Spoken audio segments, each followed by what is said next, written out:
ভোটের আগে ফের কড়া পদক্ষেপ কমিশনের, আরো এক আইপিএস কে অপসারণের নির্দেশ। ডিআইজি মুর্শিদাবাদ মুকেশকে সরালো নির্বাচন কমিশন, তাকে ভোটের কাজে না রাখার সিদ্ধান্ত। নির্দেশ মুখ্য সচিবের, চিঠি নির্বাচন কমিশনের। ভোটের আগে ফের কড়া পদক্ষেপ কমিশনের। ভোটের আগে ফের কড়া পদক্ষেপ, আরো এক আইপিএস কে অপসারণের নির্দেশ। মুখ্য সচিবকে চিঠি নির্বাচন কমিশনের।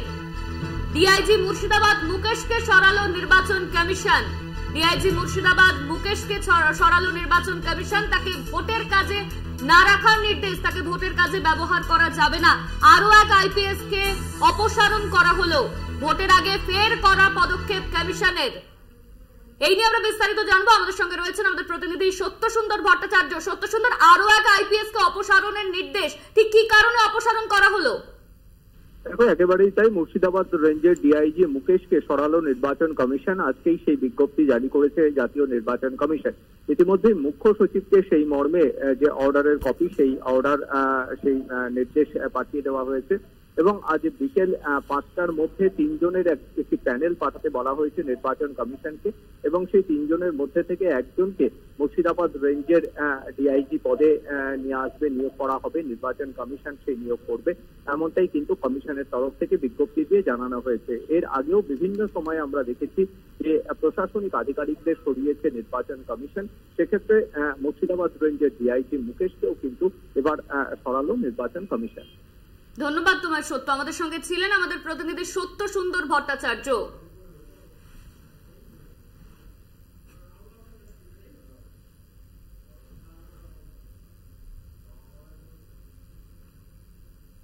অভিষেকের পর এবার রাহুল গান্ধীর কপ্টারেও তল্লাশি। তামিলনাড়ুর নীলগিরিতে কপ্টারে কমিশনের তল্লাশি, কমিশনের ফ্লাইং স্কোয়াডের আধিকারিকদের তল্লাশি।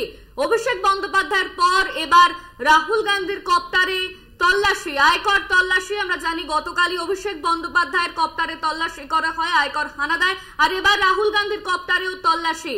অভিষেকের পর এবার রাহুল গান্ধীর কপ্টারে তল্লাশি। এবার রাহুল গান্ধীর কপ্টারের তল্লাশি। তামিলনাড়ুর নীলগিরিতে কপ্টারে কমিশনের তল্লাশি। নীলগিরিতে কপ্টারে কমিশনের তল্লাশি, কমিশনের ফ্লাইং স্কোয়াডের আধিকারিকদের তল্লাশি। অভিষেক বন্দ্যোপাধ্যায়ের পর এবার রাহুল গান্ধীর কপ্টারে তল্লাশি। এই নিয়ে আমরা বিস্তারিত জানবো। আমাদের সঙ্গে রয়েছেন আমাদের প্রতিনিধি অঙ্কুর ভট্টাচার্য। অঙ্কুর, অভিষেক বন্দ্যোপাধ্যায়ের পর এবার রাহুল গান্ধীর কপ্টারেও তল্লাশি, কেন করা হচ্ছে এই তল্লাশি, ঠিক কি জানা যাচ্ছে? অরণ্য, দেখো, এখনো পর্যন্ত কিন্তু সেই বিষয়ে সুনির্দিষ্টভাবে কোনো তথ্য পাওয়া যায়নি যে কি কারণে এই তল্লাশি। কিন্তু আজকে রাহুল গান্ধী ওয়ায়নাড ছিল, কেরালের ওয়ায়নাডে তার নির্বাচনী প্রচার উপলক্ষে তিনি সেখানে যান। আগামী 26শে এপ্রিল সেখানে নির্বাচন রয়েছে। রাহুল গান্ধী যখন সেখানে যান তার আগেই সেখানে তার যে হেলিকপ্টার রয়েছে সেখানে নির্বাচন কমিশনের ফ্লাইং স্কোয়াডের অফিসিয়ালসরা, ফ্লাইং স্কোয়াডের আধিকারিকরা সেখানে একটা সন্ধান তল্লাশি অভিযান চালান, এমনটাই এখনো পর্যন্ত জানতে পারা যাচ্ছে। এবং সেখানে মানে এর আগে আমরা জানি যে অভিষেক বন্দ্যোপাধ্যায় তৃণমূল কংগ্রেসের সর্বভারতীয় সাধারণ সম্পাদক, তার কপ্টারেও একই রকম ভাবে তল্লাশি চালিয়েছিল, কিন্তু সেক্ষেত্রে তল্লাশি চালিয়েছিল আয়কর দপ্তর। এবার তল্লাশি চালিয়েছে নির্বাচন কমিশনের ফ্লাইং স্কোয়াড। কিন্তু কি কারণে এই তল্লাশি, সেই বিষয়টি সুনির্দিষ্টভাবে জানানো হয়নি। অনন্যা, ধন্যবাদ তোমায়। আমাদের সঙ্গে ছিলেন আমাদের প্রতিনিধি অঙ্কুর ভট্টাচার্য। অভিষেক বন্দ্যোপাধ্যায়ের পর এবার রাহুল গান্ধীর কপ্টারের তল্লাশি। গতকাল অভিষেক বন্দ্যোপাধ্যায়ের কপ্টারে আয়কর তল্লাশি হয়, আর আজকে রাহুল গান্ধীর কপ্টারে নির্বাচন কমিশনের তরফে তল্লাশি। অভিষেকের পর এবার রাহুল গান্ধীর কপ্টারের তল্লাশি। তামিলনাড়ুর নীলগিরিতে কপ্টারে কমিশনের তল্লাশি। তল্লাশি চালায় কমিশনের ফ্লাইং স্কোয়াড। রাহুল গান্ধীর কপ্টারে কমিশনের তল্লাশি। অভিষেকের পর রাহুলের কপ্টারেও তল্লাশি। বরানগরে 3 জন খুনের ঘটনায় চাঞ্চল্যকর চিঠি। সেই চাঞ্চল্যকর চিঠি কলকাতা টিভির হাতে। চিঠিতে 3 জনকে খুনের বয়ান লেখার ঘটনায় জিজ্ঞাসাবাদের জন্য আটক 2 জন। রবিবার বরানগরে 1 নম্বর ওয়ার্ডে খুনের ঘটনা ঘটে। 2 জনকে আটক করে তদন্ত বরানগর থানার পুলিশের। 2 জনকে আটক করে তদন্ত বরানগর থানার পুলিশের। বরানগরে 3 জন খুনের ঘটনায় চাঞ্চল্যকর চিঠি। সেই চিঠি কলকাতা টিভির হাতে। কলকাতা টিভির হাতে চাঞ্চল্যকর সেই চিঠি। ইতিমধ্যেই 2 জনকে আটক করে তদন্ত করছে বরানগর থানার পুলিশ। রবিবার বরানগর 1 নম্বর ওয়ার্ডে খুনের ঘটনা ঘটে, দুজনকে আটক করেছে বরানগর থানার পুলিশ। চাঞ্চল্যকর চিঠি কলকাতা টিভির হাতে, খুনের বয়ান লেখা, ঘটনায় জিজ্ঞাসাবাদের জন্য আটক দুজন। রবিবার বরানগরের 1 নম্বর ওয়ার্ডের ঘটনা, দুজনকে আটক করে তদন্ত বরানগর থানার পুলিশ। চাঞ্চল্যকর চিঠি কলকাতা টিভির হাতে। এই নিয়ে আমরা বিস্তারিত জানবো। আমাদের সঙ্গে রয়েছেন আমাদের প্রতিনিধি জয়ন্ত মজুমদার। জয়ন্তদা, বরানগরে 3 জনের খুনের ঘটনা আর সেই চাঞ্চল্যকর চিঠি কলকাতা টিভির হাতে, ঠিক কি লেখা রয়েছে চিঠিতে? দেখো, চিঠিতে স্পষ্টতই লেখা রয়েছে যে এখানে 3টে বডি করে রাখা ছিল এবং এখানে কিন্তু কারোর নাম উল্লেখ করা নেই এবং বাড়ির ঠিকানা কিন্তু চিঠি পাওয়া গিয়েছে ঘরের ভেতর থেকে, যেটা পুলিশ সূত্রে আমরা জানতে পেরেছি। এবং তারপরেই কিন্তু এখানে লেখা আছে যে যিনি স্ত্রী ছিলেন, অর্থাৎ যে নামটা উঠে আসছে মুনমুন হালদার, এই মুনমুন হালদার এই খুনের সঙ্গে জড়িত। তিনি কিন্তু 1.5 বছর হয়েছে তার স্বামীকে ছেড়ে অন্য একজনের সাথে কিন্তু সম্পর্ক জড়িত রয়েছে এবং তার সঙ্গে থাকছেন। এবং এই যে জড়িয়ে পড়া থাকা, এটা নিয়ে কিন্তু তার পরিবার ডিপ্রেশনের মধ্যে ছিল এবং তারা আস্তে আস্তে সেই সংখ্যা কাটিয়ে দিচ্ছিল। এবং তার পরিপ্রেক্ষিতেই কোনো যোগ সাজেশ করেছে মুনমুন হালদারের সঙ্গে বা মোটা টাকাকে কোনো অঙ্ক লেনাদেনার জন্যই কি এই খুন করা হয়েছে, এই নিয়ে কিন্তু একটা জল্পনা কিন্তু ইতিমধ্যেই থাকবে। এবং টিভিতে লেখা রয়েছে, লাস্টের লাইনটা যখন তোমাকে পড়ে শোনাই যে সবার যেন শাস্তি হয় এবং যখন এই চিঠিটা যাবে বা আপনাদের কাছে পড়বে তখন আমরা অনেক দূরে পলাইয়া যাবে। সুতরাং এই যে চিঠিটা আমরা অনেক দূরে পলাই যাবে, এটা কে লিখতে পারে? এটা কি যারা ফোন করে চলে গিয়েছে তারাই কি লিখে দিয়েছে? একদমই ঘটনার পরিপ্রেক্ষিতে ইতিমধ্যেই তল্লাশি চলছে, দুজনকে আটক করেছে পুলিশ। ধন্যবাদ তোমায়। আমাদের সঙ্গে ছিলেন আমাদের প্রতিনিধি জয়ন্ত মজুমদার। ফের আবাস যোজনা এবং 100 দিনের টাকা নিয়ে সরব মুখ্যমন্ত্রী মমতা বন্দ্যোপাধ্যায়। কোচবিহারের রাসমেলা ময়দানে জনসভা থেকে মমতার প্রশ্ন, কে অধিকার দিল টাকা বন্ধ করার? ক্ষমতা থাকলে শ্বেতপত্র প্রকাশ করুন, চ্যালেঞ্জ মুখ্যমন্ত্রী মমতা বন্দ্যোপাধ্যায়ের। দুর্নীতির কথা বলছেন, আমি চ্যালেঞ্জ করে গেলাম, ক্ষমতা থাকলে 3 দিন বাদে ইলেকশন আছে নর্থ বেঙ্গলে, 3-4 দিন বাদে ঘোষণা করুন শ্বেতপত্র। তাতে বাংলায় কোথায় কটা দুর্নীতি হয়েছে সব রিপ্লাই দেওয়ার পর আপনার কমিশনের রিপোর্ট যারা এসছিল, এজি রিপোর্ট আপনি ঘোষণা করুন। সাথে সাথে আপনি উত্তরপ্রদেশটাও ঘোষণা করুন, গুজরাটও ঘোষণা করুন, মহারাষ্ট্রও ঘোষণা করুন।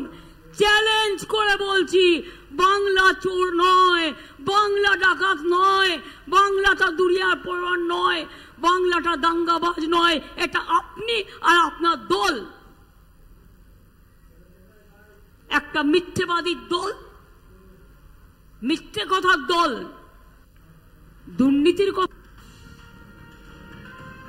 একদিকে উত্তরবঙ্গ প্রচারে মমতা বন্দ্যোপাধ্যায়, অন্যদিকে শুভেন্দুর গড়ে অভিষেক। আজ হলদিয়ায় অভিষেকের সাংগঠনিক বৈঠক। তমলুকের তৃণমূল প্রার্থী দেবাংশু ভট্টাচার্যকে সঙ্গে নিয়ে ঘরোয়া বৈঠক করার কথা তৃণমূলের সর্বভারতীয় সাধারণ সম্পাদকের। 2009 সাল থেকে কাথি ও তমলুক লোকসভা তৃণমূলের দখলে থাকলেও পরবর্তীতে সেখানকার 2 প্রাক্তন সাংসদের সঙ্গে দূরত্ব বেড়েছে তৃণমূলের। সেই জায়গায় তমলুকের নতুন মুখ দেবাংশু ভট্টাচার্য। অন্যদিকে বিজেপির হাতিয়ার পদত্যাগী বিচারপতি অভিজিৎ গঙ্গোপাধ্যায়। এই পরিস্থিতিতে অভিজিতের বিরুদ্ধে লড়াই কতটা কঠিন হবে দেবাংশুর পক্ষে? জয় ছিনিয়ে নিতে কোন স্ট্র্যাটেজি নেবে তৃণমূল? একাধিক বিষয়ে আলোচনা করতেই আজ হলদিয়ায় অভিষেক বন্দ্যোপাধ্যায়।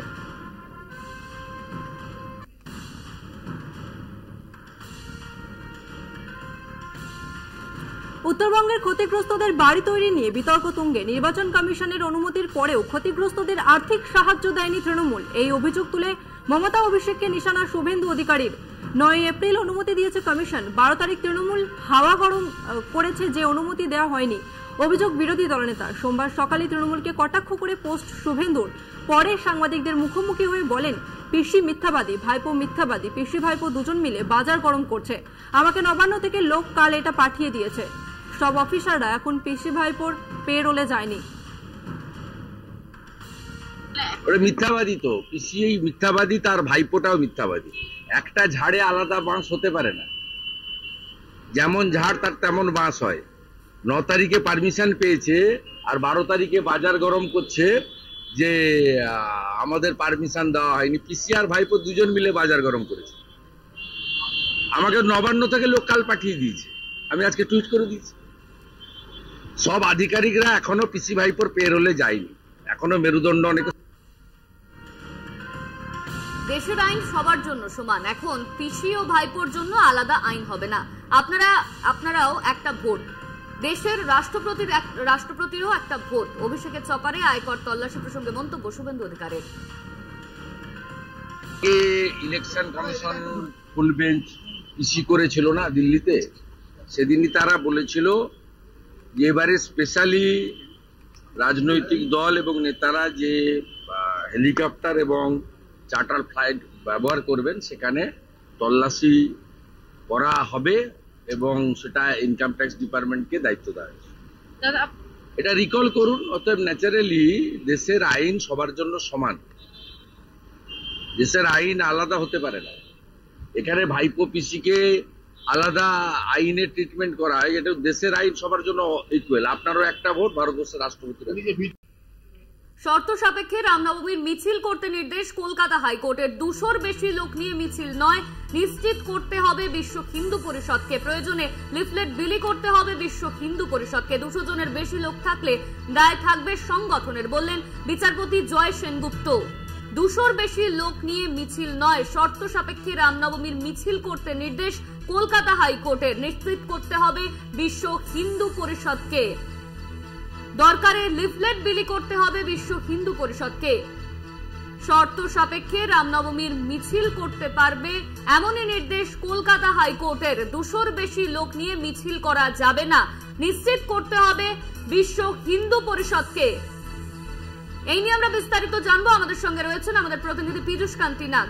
পীযূষ, শর্ত সাপেক্ষে রামনবমীর মিছিল করার নির্দেশ কলকাতা হাইকোর্টের, কি নির্দেশ দেওয়া হয়েছে? কলকাতা হাইকোর্টের বিচারপতি জয় সেনগুপ্ত এই মামলার শুনানি চলাকালীন মন্তব্য করেন যে 200 মানুষ নিয়ে যে মিছিল করা হয় সেই মিছিল যদি পুলিশ কন্ট্রোল করতে না পারে তাহলে কিছু বলার নেই। এরপরে আদালত পরিষ্কার জানিয়ে দিয়েছে যে প্রত্যেক মানুষের ধর্মীয় রীতিনীতি মানার অধিকার আছে। অর্থাৎ সেই দিকে তাকিয়ে আদালত পরিষ্কারভাবে জানিয়ে দিয়েছে শর্ত সাপেক্ষে মিছিল করতে পারবে বিশ্ব হিন্দু পরিষদ এবং সেই মিছিলে 200 জনের বেশি মানুষ অংশগ্রহণ করতে পারবে না। মিছিলের থেকে যদি কোনো রকম ঘটনা ঘটে তাহলে সেক্ষেত্রে যে 5 জনের নাম নথিভুক্ত থাকবে তার দায়ভার নিতে হবে তাদেরকেই। মিছিলের থেকে কোনো রকম উস্কানিমূলক বক্তব্য ব্যবহার করা যাবে না। মিছিলে একটি মাত্র গাড়ি ব্যবহার করা যাবে। মিছিল নির্দিষ্ট পথ দিয়েই যাবে। প্রয়োজনে মিছিল কন্ট্রোল করবার জন্য রাজ্যের তরফ থেকে কেন্দ্রীয় বাহিনী সাহায্য নিতে পারবে। 24 ঘন্টা আগে কেন্দ্রীয় বাহিনীর যে নোডাল অফিসার তার কাছে আবেদন জানাতে হবে। যেহেতু গত বছর এই মিছিলকে কেন্দ্র করে হাওড়াতে ধুন্ধুমার কাণ্ড ঘটেছিল এবং পরবর্তীকালে যার এনআইএ তদন্তের নির্দেশ দেওয়া হয়েছিল কলকাতা হাইকোর্ট থেকে, তার পরিস্থিতিতেই কিন্তু কলকাতা হাইকোর্টের বিচারপতি জয় সেনগুপ্ত এই সতর্কতামূলক অর্থাৎ শর্ত সাপেক্ষে মিছিলের অনুমতি দিলেন। ধন্যবাদ। তোমায়। আমাদের সঙ্গে ছিলেন আমাদের প্রতিনিধি পীযূষ কান্তি নাগ।